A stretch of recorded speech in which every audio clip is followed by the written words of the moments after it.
ये कहानी लगभग हर घर की है, जहाँ शादी के बाद लड़के की माँ और लड़के की बीवी को ये असुरक्षा हो जाती है कि कहीं उनका पलड़ा लड़के के सामने हल्का ना पड़ जाए। ऐसे में चालाक बहू सास को कैसे देती है जवाब, चलिए देखते हैं इस कहानी में। सौम्या और उसकी सास एक दूसरे से जलन की भावना रखती। दोनों के बीच सिर्फ कंपटीशन था कि आखिर शेखर है किसका। शेखर यानी सौम्या का पति और कंचन बहन का बेटा। एक दिन सौम्या अपने कमरे में शेखर से फोन पर बात कर रही थी। हेलो शेखर, मैं ना आज सारा दिन घर का काम काज करके थक गई हूँ। क्यों ना शाम को किसी क्लब में चलें? Okay baby. कमरे के बाहर कंचन बहन सौम्या और शेखर की सारी बात सुन लेती हैं। बड़ी आई मेरे बेटे को लेकर क्लब जाने वाली। शाम को तो वो मेरे साथ मंदिर जाएगा। शाम को शेखर जल्दी वापस आता है और सौम्या भी शानदार ड्रेस पहनकर तैयार रहती है।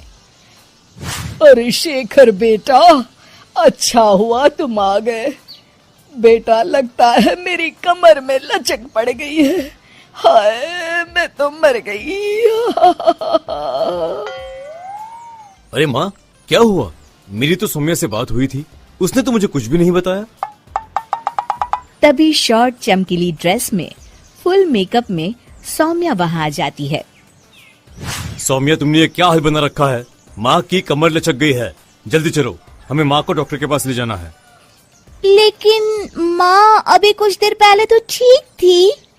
हाँ, मैं तो नखरे कर रही हूँ ना। नहीं माँ, सौम्या का ये कहने का मतलब नहीं था। चलो, हम अभी डॉक्टर के पास चलेंगे।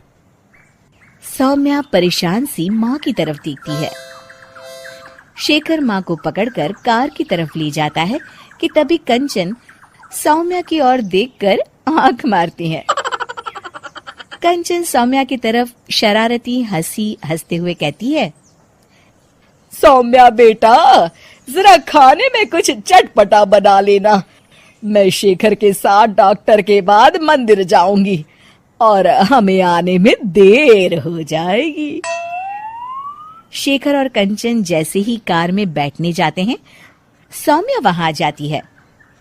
शेखर, मुझे ना माँ की बहुत चिंता हो रही है। क्यों ना मैं भी आपके साथ चलूं? खाना मैं घर आकर बना लूंगी। वाह सौम्या, तुम कितनी अच्छी हो। तुम्हें माँ का कितना ख्याल है। सौम्या कंचन की ओर देखते हुए, आखिर तुम्हारी माँ मेरी माँ भी तो है। अरे नहीं सौम्या बेटा, तुम परेशान ना हो। अरे माँ नहीं, सौम्या भी आपके ठीक होने तक परेशान ही रहेगी और उसका मन भी काम में नहीं लगेगा। चलो सौम्या, तुम भी साथ चलो।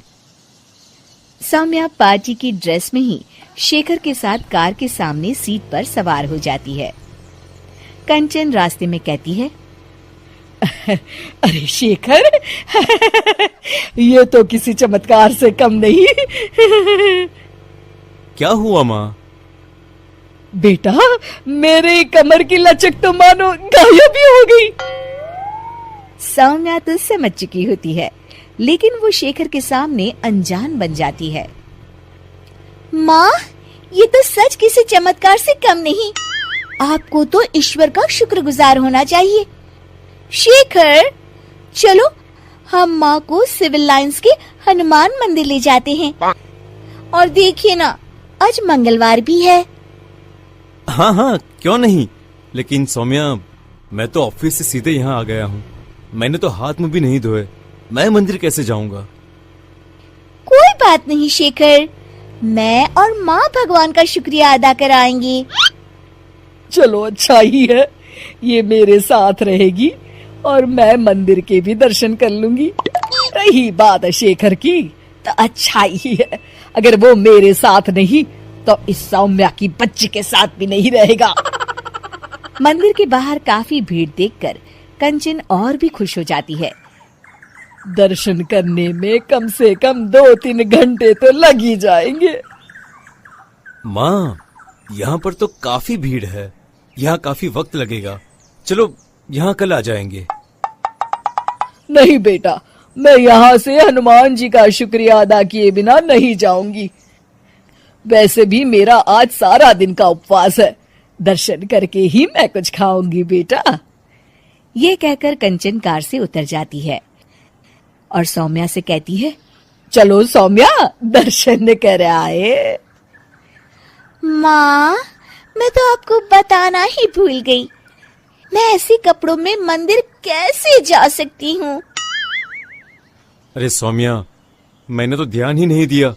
ये कपड़े तो काफी छोटे हैं, मंदिर में पहनकर जाना ठीक नहीं रहेगा। और बिना दर्शन किए माँ कुछ खाएगी नहीं। अब क्या करें? अरे करना क्या है, माँ दर्शन कर ले, हम यही कार में माँ का इंतजार करेंगे।